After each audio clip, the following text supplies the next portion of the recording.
സങ്കീർത്തനങ്ങൾ 25 അധ്യായം 12 മുതൽ 22 വരെയുള്ള തിരുവചനങ്ങൾ. കർത്താവിനെ ഭയപ്പെടുന്നവരാരോ, അവർ തിരഞ്ഞെടുക്കേണ്ട വഴി അവിടുന്ന് കാണിച്ചു കൊടുക്കും. അവൻ ഐശ്വര്യത്തിൽ കഴിയും, അവന്റെ മക്കൾ ദേശം അവകാശമാക്കും. കർത്താവിന്റെ സൗഹൃദം അവിടുത്തെ ഭയപ്പെടുന്നവർക്കുള്ളതാണ്. അവിടുന്ന് തന്റെ ഉടമ്പടി അവരെ അറിയിക്കും. എന്റെ കണ്ണുകൾ സദാ കർത്താവിങ്കലേക്ക് തിരിഞ്ഞിരിക്കുന്നു.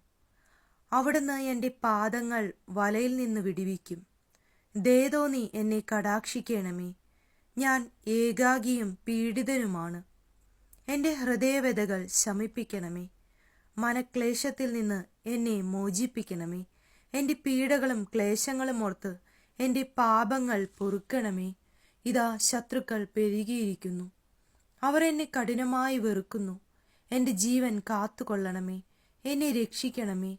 അങ്ങിൽ ആശ്രയിച്ച എന്നെ ലജ്ജിക്കാനിടയാക്കരുതേ. നിഷ്കളങ്കതയും നീതിനിഷ്ഠയും എന്നെ സംരക്ഷിക്കട്ടെ. ഞാൻ അങ്ങയെ കാത്തിരിക്കുന്നു. ദൈവമേ, ഇസ്രായേലിനെ സകല കഷ്ടതകളിൽ നിന്ന് മോചിപ്പിക്കണമേ.